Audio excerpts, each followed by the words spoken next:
Commander Tejo sat in his chair on the bridge of the star station called Nexus 7. His job was simple but important. Every day, he watched the screens that showed him what was happening in space around them. He looked for danger, for strange things, for anything that might hurt the people living on the station.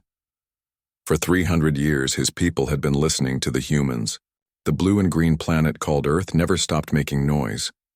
Radio signals flew through space like invisible rivers. The humans talked and talked and talked. They sent music into the dark. They broadcast their movies and their news and their arguments. Sometimes they even sent messages to empty space hoping someone would answer. Tejo had grown up listening to human voices. When he was a child, his father would tune the old radio to Earth's frequencies. They would sit together and listen to strange human music. His father would laugh at the silly things humans said. They never stop talking, his father used to say. Even when they sleep, their machines keep talking for them. Today felt like any other day. Tejo drank his morning tea and looked at the green lights on his screen. Each light showed a different world. Each world had its own pattern of signals. The Altarians sent careful, measured communications. The Kepler colonies used efficient data bursts. The trade stations chattered constantly about prices and cargo. And Earth? Earth was always the loudest. Hundreds of signals at once. Television, shows, radio music, internet data, satellite communications. It was like listening to a city full of people all talking at the same time. At exactly 1437 Galactic Standard Time, everything changed. Tejo was reaching for his tea when he noticed the green light that showed Earth signals had turned red. He frowned and tapped the screen. Sometimes the equipment had problems. Sometimes solar storms interfered with the signals. But when he ran the diagnostic, everything showed normal. The red light stayed red. Tejo called his assistant, a young woman named Bora, who was very good with the communication systems. Bora, come look at this. Something is wrong with the Earth readings. Bora hurried over and looked at the screen. She pushed several buttons and frowned. Commander, this is strange.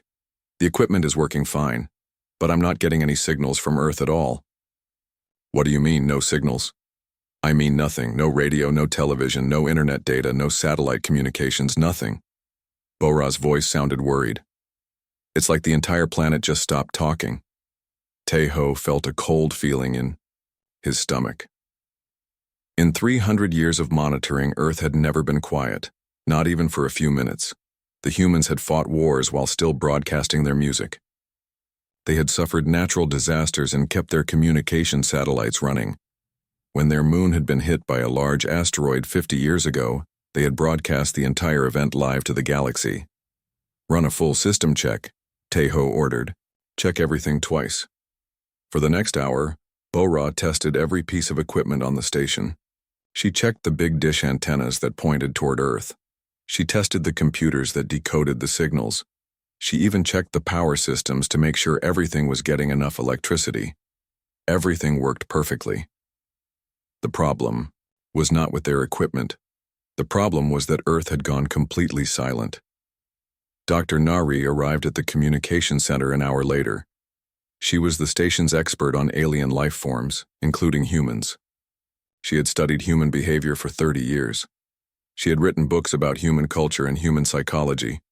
If anyone could explain what was happening, it would be her. Show me everything, Dr. Nari said. Bora brought up the displays that showed Earth's normal communication patterns. The screens showed 300 years of steady, constant signals. Music, television, radio, data streams, everything the humans had ever sent into space. Then at 1437 it all stopped.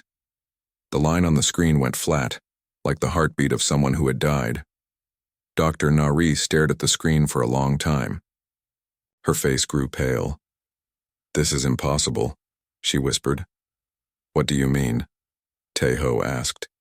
Humans don't do this. They don't go quiet. It's not in their nature. Dr. Nari pointed at the screen. Look at their history. They broadcast through wars. They broadcast through disasters. They broadcast through plagues. When their cities were burning, they kept talking. When their economies collapsed, they kept talking. When they discovered they were not alone in the galaxy, they talked even more. So, what does it mean? Dr. Nari was quiet for a moment. When she spoke, her voice was very soft. In my 30 years of studying humans, I have learned one thing above all others. Humans only stop talking when they are trying to hide, and humans only try to hide when something very, very dangerous is coming. The words hung in the air like a dark cloud. Tejo felt the cold feeling in his stomach grow stronger. "Contact the Galactic Council," he ordered. "Send them everything we have. Tell them that Earth has gone silent, and tell them what Dr. Nari just said." Over the next few hours, reports came in from other monitoring stations across the galaxy. Every station that had been listening to Earth reported the same thing. At exactly 1437 Galactic Standard Time, every signal from Earth had stopped. The news spread quickly through the galaxy's communication networks. On Kepler Station, the home of the Galactic Council, emergency meetings were called. Representatives from 47 different species gathered in the Great Council chamber. Some flew in from distant worlds, others joined by holographic projection. Ambassador Kang Day of the Meridian Collective stood at the center of the chamber. He was old and wise, and had served on the council for 50 years. He had seen wars and disasters and strange events, but he had never seen anything like this. "Fellow representatives," Kang Day said, his voice echoing in the large chamber. "We face something unprecedented. For the first time in recorded history, the human world has gone completely silent. Our experts believe this can mean only one thing." The chamber fell quiet. Representatives from different worlds looked at each other with worried faces. "If the humans have stopped talking," Kang Day continued, "then something is coming. Something so dangerous that even Earth's defenders have decided to hide." A representative from the Tau Collective, a tall being with blue skin named Wanbin, stood up. "How can we be sure? Maybe their equipment broke. Maybe they are having some kind of technical problem." Dr. Nari's report was read to the council, her analysis of human behavior, her explanation of why humans never stopped communicating, no matter what happened to them. "The humans once sent a message to a black hole," said Elder Kyungsu, the oldest member of the council. "They wanted to see if anything would answer. They are not a species that hides from danger. They run toward it, usually while shouting challenges and insults." Nervous laughter rippled through the chamber, but it died quickly.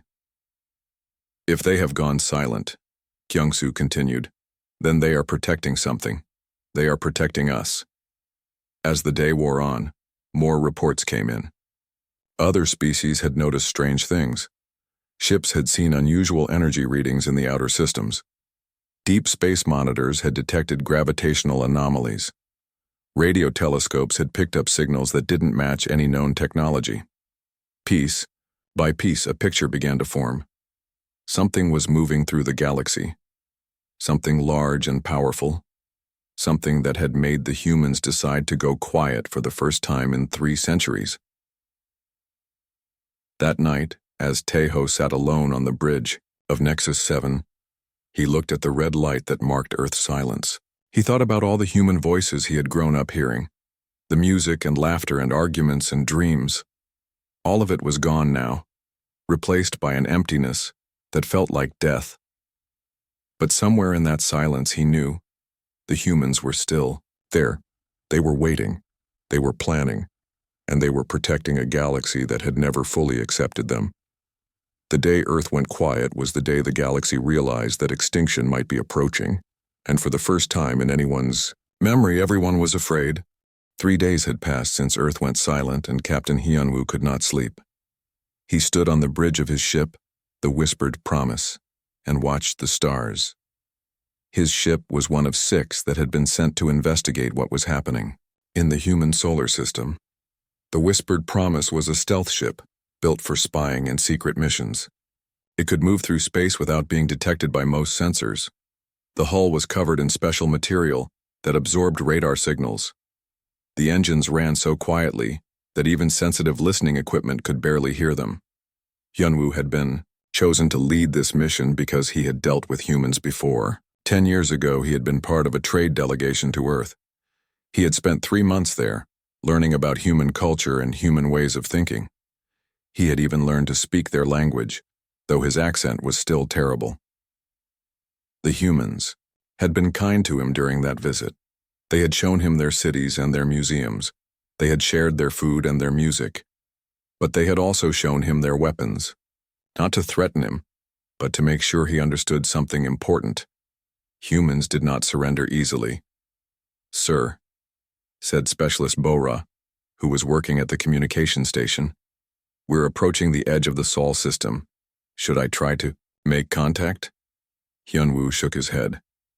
"Not yet. Let's see what we can learn first." The other 5 ships in the investigation fleet were spread out across space, each one approaching from a different direction. There were ships from the Altarian Defense Fleet, the Kepler Security Force, the Meridian Collective, and 3 other major powers. Everyone wanted to know what had made the humans go quiet. Navigator Young Sik was at his station, carefully plotting their course. His great-grandfather had fought alongside human forces during the Vega campaign, when pirates had tried to take over the trade routes. Young Sik had grown up hearing stories about human courage and human stubbornness. "The humans saved my great-grandfather's life," Young Sik had told Hyunwoo during the journey. When the pirates surrounded his ship, the humans flew straight into the enemy formation. They didn't ask for backup, they didn't wait for orders, they just attacked even though they were outnumbered 5-1. Now Young Sik was looking at his instruments with a worried expression. "Captain, I'm picking up some strange readings from the inner system." "What kind of readings?"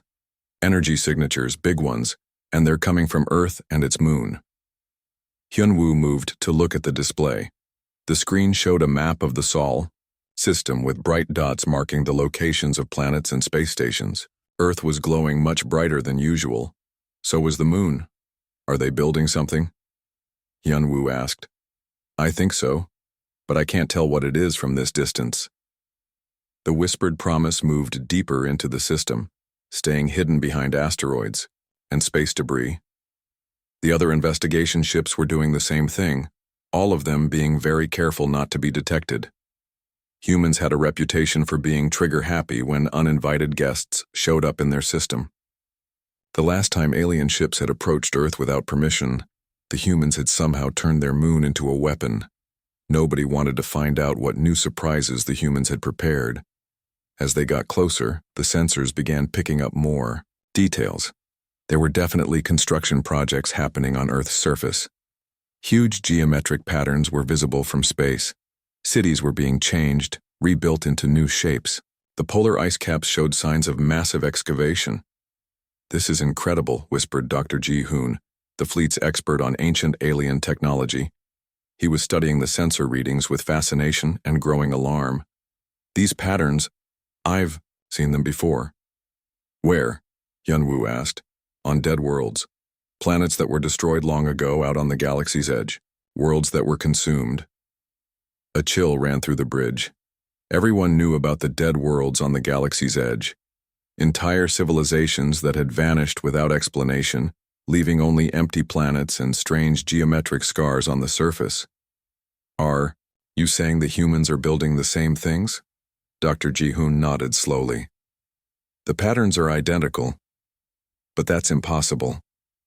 Those worlds were destroyed thousands of years ago. How could the humans know about them?" Before anyone could answer, Bora called out from her station. "Captain, I'm receiving a transmission. It's weak, but it's definitely coming from the Luna base on Earth's moon." "Put it through." The speakers crackled with static. Then a human voice came through, speaking in the common galactic language. The voice was tired and strained, but still strong.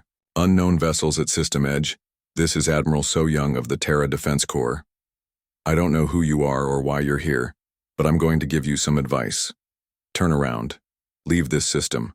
Tell the galaxy to get as far away as possible. We're buying you time, don't waste it." The transmission cut off before anyone could respond. Hyunwoo tried to open a communication channel. "Luna Base, this is Captain Hyunwoo of the Galactic Investigation Fleet. Please respond.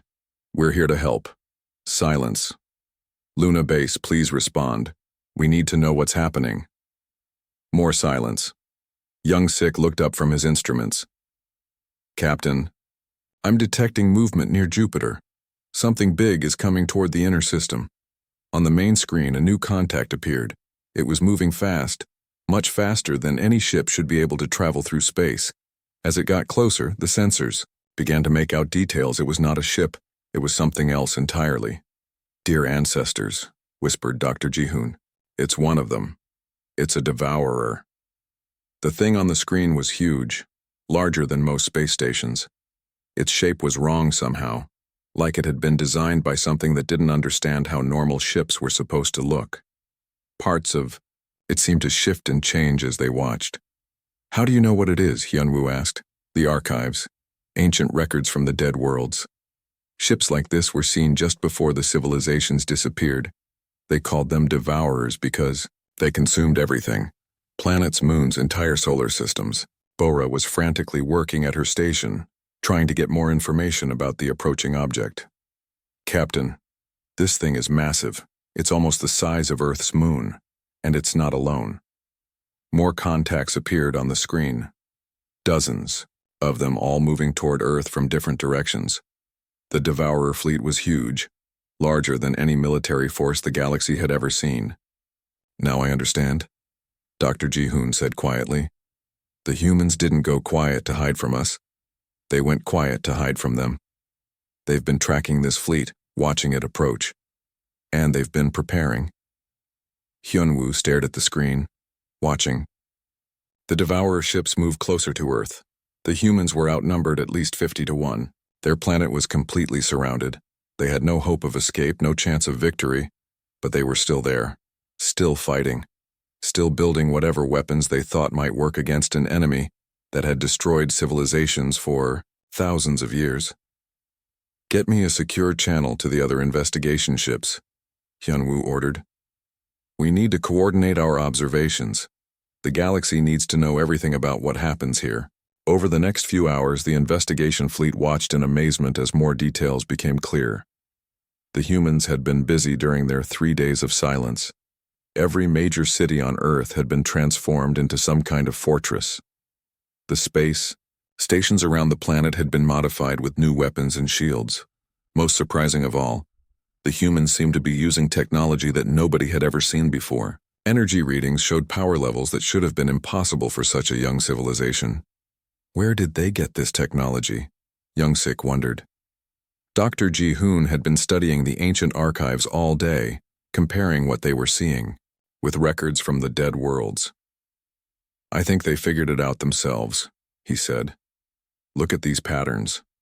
The humans aren't copying the technology from the dead worlds. They're improving it. Improving it how? The dead civilizations tried to hide from the devourers. They built underground shelters and secret bases, but the humans are doing something different. They're not trying to hide. They're turning their entire planet into a weapon. As night fell on Earth, the investigation fleet received one more transmission. This time it was not from Luna Base. It was a general broadcast, sent on all frequencies, meant for anyone who might be listening. The transmission showed a human officer in a torn uniform, standing in what looked like a command center. Behind him, other humans were working frantically at control panels. Alarms were flashing red. This is Commander Sung-ho of the Human Resistance, the officer said. His face was tired, but determined. If you're receiving this message, then you know what's coming. The Devourers will be here soon. We've been tracking them for months, studying them, learning how they fight. The commander looked directly into the camera. We know some of you are watching from the edge of our system. We know you want to help. But don't. This is our fight. We've made our choice. Behind him, a technician called out. Sir, they're entering the outer system. Contact in 18 hours. Commander Sung-ho nodded. 18 hours, he repeated. That's how long we have to show these things that humans don't go quietly into the dark. We don't surrender. We don't run. We fight. The transmission ended. Hyunwoo looked around at his crew. Bora was crying silently at her station. 47 hours had passed since the investigation fleet first spotted the Devourer ships.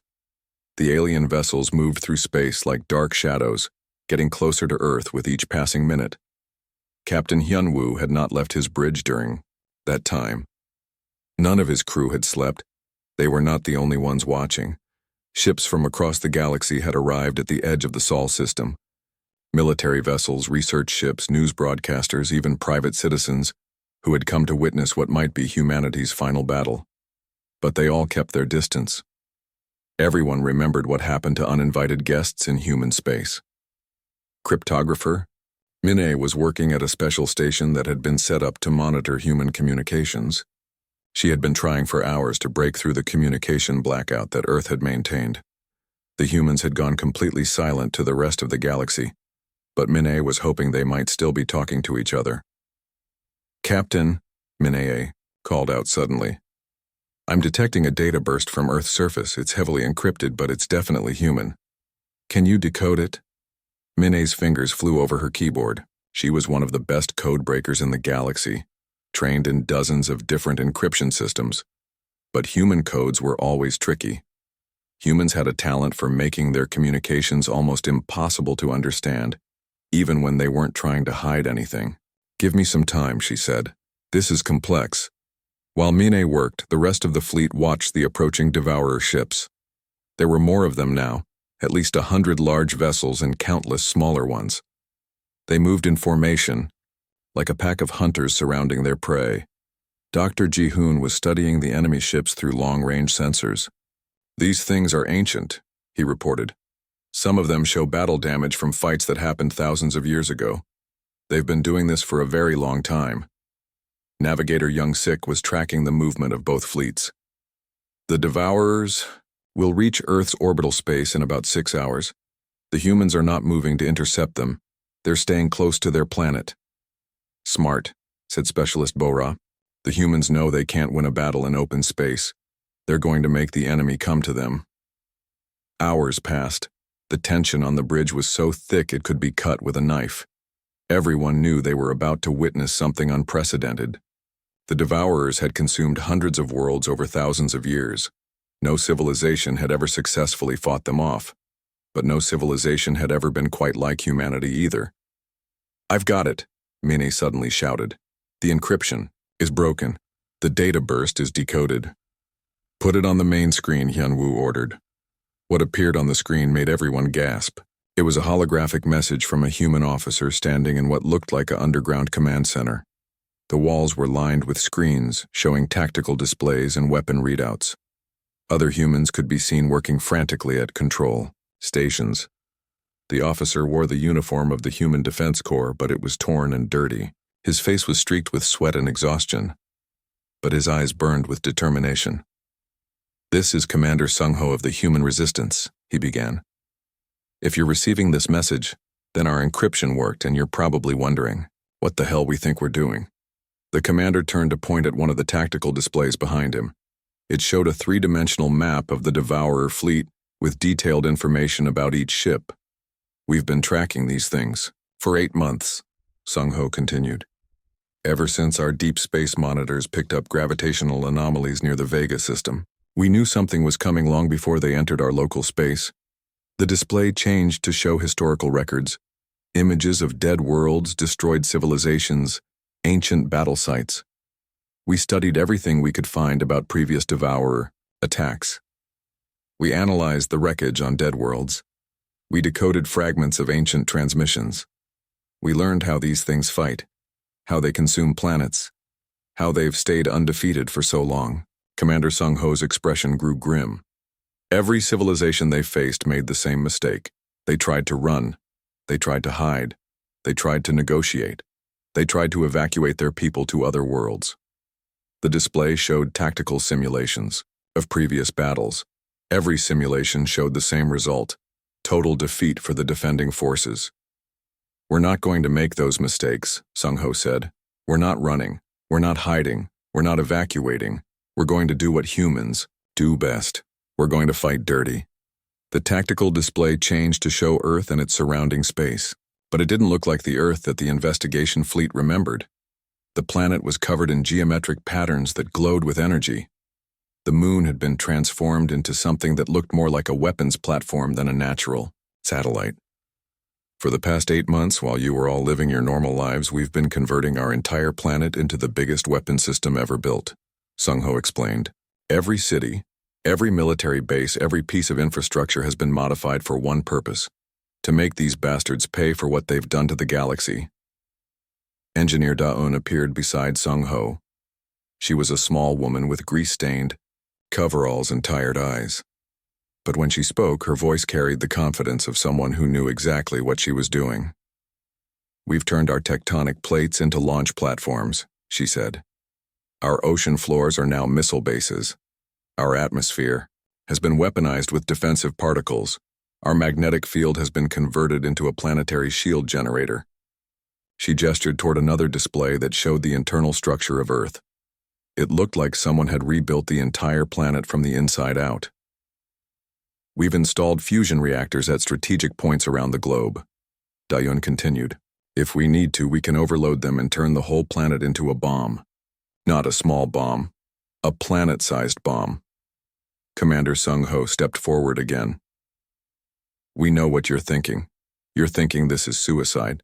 You're thinking we've lost our minds. You're thinking there has to be another way." He paused and looked directly into the camera. "Maybe you're right. Maybe this is crazy. But here's the thing about humans. When we're backed into a corner, when there's nowhere left to run, we don't lie down and die. We get angry. And when humans get angry, we do impossible things." The message continued with technical details about Earth's defensive preparations. The humans had been busy. They had converted their space elevators into railguns. They had turned their orbital stations into bomb delivery systems. They had even modified their weather control satellites to create artificial storms that could disrupt enemy sensors. But the most shocking revelation came near the end of the message. "We know some of you are watching from the edge of our system," Sung-ho said. "We know you want to help. But don't try to save us. We're not planning to survive this fight. We're planning to win it." The commander's expression softened slightly. "We've made our peace with what's coming. But we're not doing this just for Earth, we're doing this for all of you. For every world that might be next on their list. For every civilization that doesn't deserve to be consumed by these things." Engineer Da-eun spoke again. "Our scientists estimate that if we can inflict significant casualties on their fleet, it will take them hundreds of years to recover. Maybe thousands. That's time for the rest of the galaxy to prepare. Time to build defenses. Time to find a permanent solution. We're not asking for your help," Commander Sung-ho concluded. "We're asking you to learn from what happens here. We're asking you to be ready when they come back. Because they will come back. And when they do, make sure you're ready to give them the same welcome we're about to give them." The message ended with tactical data about the Devourer ships. Weapon specifications, shield frequencies, maneuvering patterns, everything the humans had learned during their months of observation. The bridge of the Whispered Promise was completely silent. Captain Hyun-woo stared at the screen, trying to process what he had just heard. The humans weren't just planning to fight the Devourers, they were planning to sacrifice their entire world to weaken an enemy they couldn't defeat. "They're buying time for the rest of us," Bo-ra whispered. "They're going to die so that we can live." Dr. Ji-hoon was frantically making notes. "This data they're sharing, it's invaluable. No one has ever gotten this close to a Devourer fleet and lived to tell about it. This information could save countless worlds." Young Sik was looking at the tactical displays with professional interest. "Their defensive plan is brilliant," he admitted. "They can't match the enemy's firepower, so they're using their planet as a force multiplier. Every attack the Devourers make will have to deal with planetary-scale defensive systems." Min-ae was still working at her station. "Captain, I'm detecting more transmissions from Earth. Internal communications between different human military units. They're coordinating the defense. What are they saying?" "Final preparations. All civilian populations have been moved to underground shelters. Military units are taking their positions. They're activating the planetary defense grid." Yun-woo looked at the chronometer. "The Devourers would reach Earth in less than 3 hours. Send a message to the Galactic Council," he ordered. "Include everything we've learned. Tell them what the humans are planning to do." The emergency session of the Galactic Council was the largest in recorded history. Representatives from every member species had gathered on Kepler Station, either in person or through holographic projection. The Great Council Chamber, which normally held debates about trade agreements and territorial disputes, now buzzed with urgent conversations about survival and extinction. Ambassador Kang Dai stood at the center of the chamber, his aged face grave as he looked around at the assembled representatives. He had served on the council for 50 years, through wars and disasters and political crises, but he had never faced a decision like this one. Fellow representatives, he began, his voice carrying clearly through the chamber's acoustic system. We have received complete data from our investigation fleet at the Sol system. What we have learned changes everything we thought we knew about the threats facing our galaxy. The holographic display above the chamber showed the tactical information that the humans had shared. Detailed scans of the Devourer ships, their weapons, their movement patterns, their apparent strategy.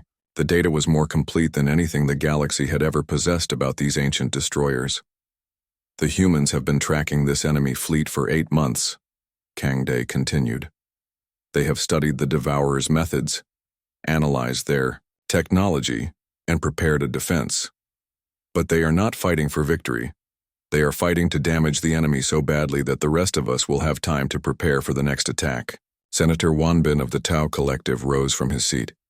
He was tall and thin, with blue skin and large eyes that reflected his species' cautious nature. Ambassador Kang Dai, surely there must be some way to help them. We cannot simply watch an entire species sacrifice itself for our benefit. What would you propose? Asked General HFY of the Andromedan Defense Corps. She was a warrior by nature, scarred from dozens of battles, and her voice carried the authority of someone who understood warfare. Our investigation fleet reports that the Devourer force numbers over 100 capital ships. Our combined fleets could not match that firepower, even if we had time to assemble them. Representative Jae-min of the Crystal Worlds, a being whose body was composed of living crystal that changed color with his emotions, glowed a deep purple that indicated deep thought. The question we must ask ourselves is not whether we can save the humans. The question is whether we have the right to let them die alone. The chamber erupted in heated discussions. Some species argued for immediate evacuation of their border systems. Others demanded that every available ship be sent to Earth. A few suggested abandoning the entire galactic arm and retreating to safer regions of space. Elder Kyung-soo, the oldest member of the council, slowly rose from his seat. The chamber fell silent out of respect for his age and wisdom. He had been serving on the council for over a century, longer than any other current member. I have lived long enough to see many wars, he said, his voice carrying the weight of his years. I have seen species fight for territory, for resources, for pride, but I have never seen a species choose to fight for strangers who have never fully accepted them. He gestured toward the holographic display showing Earth's defensive preparations. Look at what the humans have done. They could have used their 8 months of warning to evacuate their population. They could have loaded their ships with refugees and fled to distant systems. They could have negotiated with the Devourers, offered tribute, begged for mercy. The old being's eyes swept across the chamber. Instead, they chose to turn their homeworld into a weapon. They chose to stand between us and destruction. They chose to buy time for civilizations that have often treated them with suspicion and fear. Senator Wanbin shifted uncomfortably in his seat.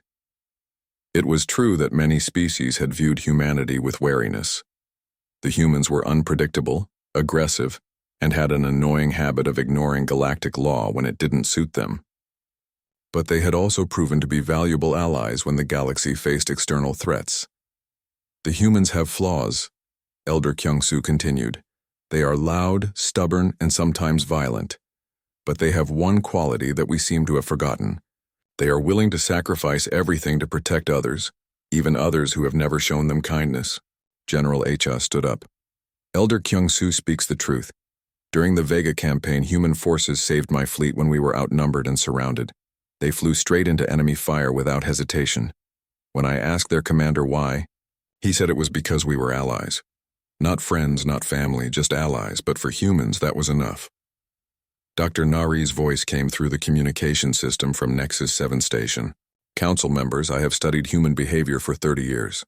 What they are doing is completely consistent with their nature.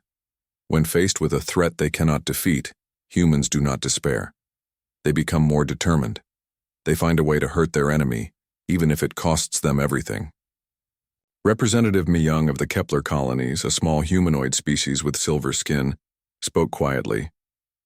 My people live closest to human space. We have traded with them for decades. We have seen their children playing in parks, their families, celebrating festivals, their artists creating beautiful works. These are not just warriors dying for abstract principles. These are people dying for us. The weight of that statement settled over the chamber like a heavy blanket. Philosopher King Jaemin's crystalline body shifted to a deep red color, indicating strong emotion. If we abandon them now, he said slowly, what does that make us? What does it say about our civilization, that we would let brave beings die alone while we run to safety? The debate continued for hours.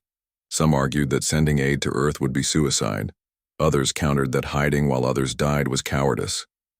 Military experts analyzed the tactical situation from every angle. Diplomats searched for alternative solutions that didn't exist. Finally, Admiral Sung Jae of the Combined Fleet stood to address the council. He was relatively young for such a high position, but his tactical brilliance had earned him respect throughout the galaxy. His species, the Centaurians, were known for their logical approach to warfare. Fellow representatives, he said, we are approaching this problem incorrectly. We keep asking whether we can save the humans. But that is not the question we should be asking. The chamber fell silent, waiting for his explanation. The humans are not fighting to be saved, Admiral Seung Jae continued. They are fighting to weaken an enemy that threatens all of us. The question we should be asking is, what happens after their battle is over? He activated the holographic display to show tactical projections. Our analysis suggests that the human defense will inflict significant casualties on the Devourer fleet, but the surviving enemy ships will still be formidable.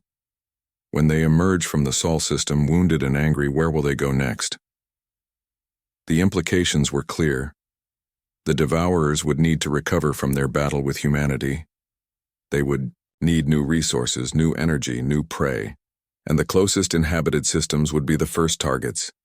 The humans are buying us time, Admiral Seung Jae said.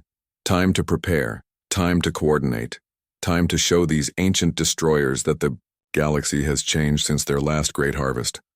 Captain Hai Jin of the Meridian Defense Force suddenly stood up. She was young and had only recently been promoted to command rank, but she had inherited her grandfather's reputation for courage. Admiral Seung Jae is correct, she said. We cannot save Earth, but we can make sure that the human sacrifice means something. We can be ready for the Devourers when they emerge, weakened and damaged. She looked around the chamber with fierce determination. I volunteer to lead the first wave. My ship and crew are ready to face whatever comes out of human space. We will not let their sacrifice be wasted. The offer sparked something in the chamber. One by one, other military commanders stood up to volunteer their ships and crews. Scientists offered to share their research on anti-devourer weapons. Engineers proposed modifications to existing ships that might give them an advantage. Within hours, the largest combined fleet in galactic history was being assembled. 47 species contributed ships, weapons, personnel, and resources, not to save Earth, but to ensure that when the Devourers emerged from their battle with humanity, they would face united resistance. The planning session continued through the night.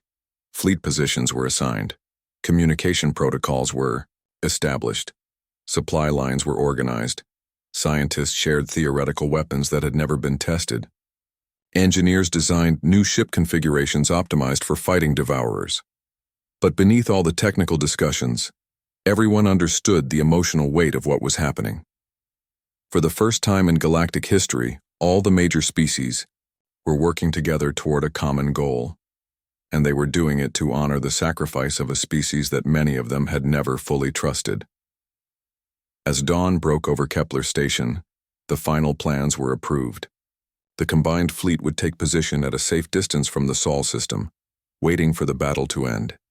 They would monitor the engagement, learn from human tactics, and prepare to intercept the surviving devourer ships. Ambassador Kang Day delivered the closing statement of the session.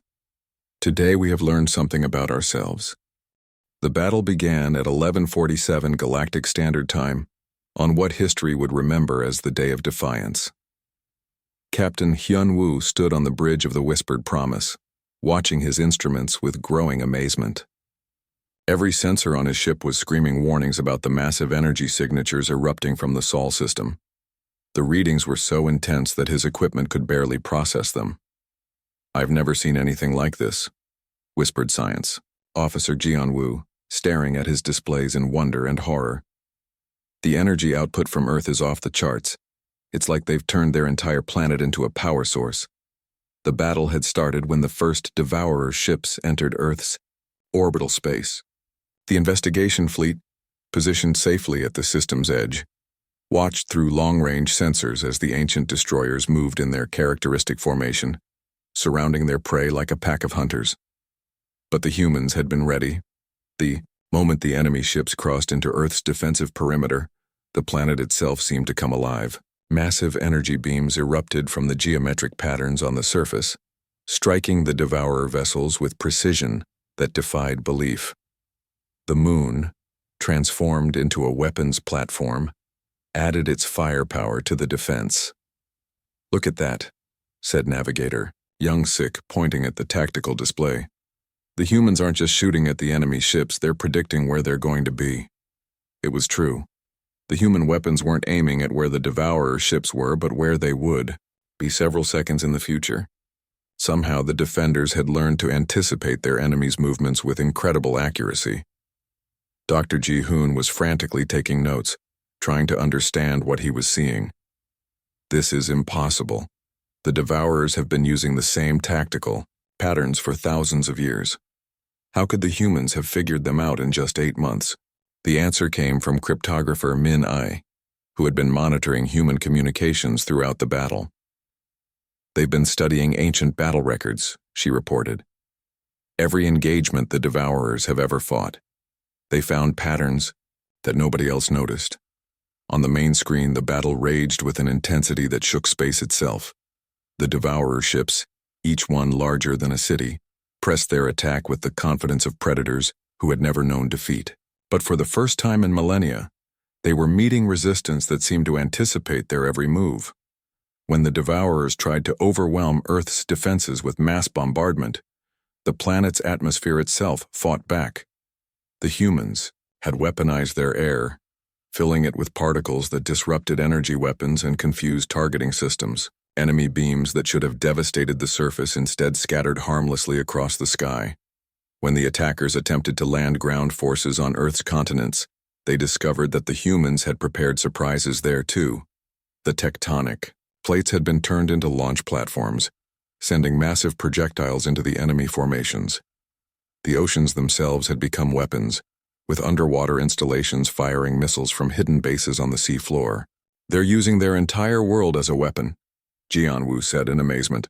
"Every mountain, every ocean, every piece of land is part of their defense system." The battle continued for hours, and with each passing moment, it became clear that this was unlike any engagement in recorded history. The Devourers, accustomed to overwhelming their enemies quickly, found themselves locked in a grinding fight against defenders who refused to break. But the cost was terrible. Earth's surface was scarred by enemy bombardment. Entire cities disappeared under alien fire. The beautiful blue and green planet was slowly turning brown and gray as its atmosphere filled with smoke and debris. Yet the humans fought on. "I'm receiving a transmission," Bora called out suddenly. "It's from Earth's surface." "Put it through." Admiral So Young appeared on the screen, broadcasting from what looked like a bunker deep underground. Her uniform was singed, and her face was covered in soot, but her voice was steady and strong. "All stations, this is Terra Command. We are now 72 hours into the engagement. Enemy casualties are running at approximately 40%. Our casualties are acceptable." So, Admiral paused, and for a moment her composure cracked slightly. Everyone watching knew that acceptable probably meant that most of Earth's population was already dead.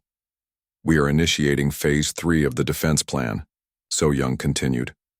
All remaining civilian personnel should proceed to the deepest shelters immediately. Military units prepare for final protocols. The transmission cut off, leaving the investigation fleet to wonder what Phase 3 might involve. They didn't have to wait long to find out. The energy readings from Earth suddenly spiked to levels that made the previous bombardment look like a gentle rain. The geometric patterns on the planet's surface began to glow with an intensity that was visible even from the edge of the system. "What are they doing?" Young-Sik whispered. Dr. Ji-hoon was studying the sensor readings with growing alarm. I think they're overloading their planetary power grid. They're channeling every bit of energy they have into one massive attack." The attack, when it came, was beyond anything anyone had ever witnessed. The entire planet seemed to become a weapon, firing beams of pure energy that cut through space like swords of light. The beams struck the remaining Devourer ships with devastating effect, tearing through hulls that had withstood countless battles over thousands of years. For a moment, it looked like the humans might actually win. Then the sensors detected something that made everyone's heart sink. More Devourer ships were approaching from the outer system, reserves that had been held back from the initial assault. The enemy had been testing Earth's defenses, learning their capabilities, preparing for a final overwhelming attack. "There are too many of them," Jianwu said quietly. "Even after all this, there are still too many." The second wave of Devourers struck Earth with the fury of beings who had been humiliated by primitive creatures. Their bombardment was systematic and merciless, targeting the power sources that fed the planet's defensive systems. One by one, the geometric patterns on Earth's surface went dark, but the humans had one last surprise. The final transmission from Earth came not from Admiral So Young or Commander Sung Ho, but from Engineer Da Yoon. She was in what looked like a reactor control room surrounded by warning lights and emergency klaxons. "Galactic Fleet, this is Terra Engineering," she said, her voice calm despite the chaos around her. "We're about to implement our final contingency. Tell the galaxy that we tried. Tell them that humans don't surrender." She reached for a control panel covered in red switches.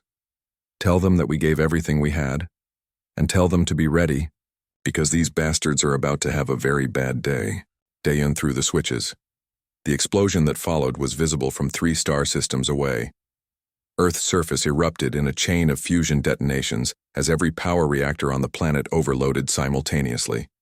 The blast was so powerful that it tore through space-time itself, creating gravitational waves that shook every ship in the Sol system. The Devourer ships caught in the explosion were simply annihilated. Others further away were crippled by the massive energy release. The ancient fleet that had terrorized the galaxy for millennia was reduced to a fraction of its former strength in a matter of seconds. When the explosion finally faded, Earth was gone. In its place was the expanding cloud of debris and superheated gas. The moon, somehow still intact, drifted alone through the wreckage of what had once been humanity's homeworld. The surviving Devourer ships, perhaps 30 vessels out of the original 100, limped away from the devastation. They had won technically, but at a cost that would haunt them forever. Admiral So Young's final transmission came from Luna Base, broadcast on all frequencies. Sol defense to Galactic Fleet. Package delivered. Hostiles reduced to approximately 30% combat effectiveness. We've given you everything we have. The rest is up to you. Earth out. The signal died, and with it, the last electromagnetic signature from humanity's homeworld. But the human sacrifice had not been in vain. When the surviving Devourers emerged from the Sol system 3 days later, they found the largest fleet in galactic history waiting for them. The combined forces of 47 species met the ancient destroyers in the Proxima system. The battle lasted only 6 hours. The Devourers, weakened and demoralized by their encounter with humanity, were no match for a united galaxy that had learned from the humans' example. The last Devourer ship was destroyed at 1623 Galactic Standard Time, exactly 1 week after Earth went silent. In the aftermath, as memorial architects began planning monuments to humanity's sacrifice, the galaxy struggled to understand what had happened. A single species, outnumbered and outgunned, had inflicted more damage on the Devourers than the rest of the galaxy combined. But perhaps Elder Kyung-Soo said it best in his address to the memorial service. We came here today to mourn the death of humanity, but I think we are mourning the wrong thing. Humanity is not dead. It lives on in every ship that stands ready to defend the innocent. It lives on in every species that chooses to fight rather than flee. It lives on in the knowledge that extinction is not inevitable. It is a choice. The old being looked up at the stars where Earth's debris cloud was still visible as a faint glow.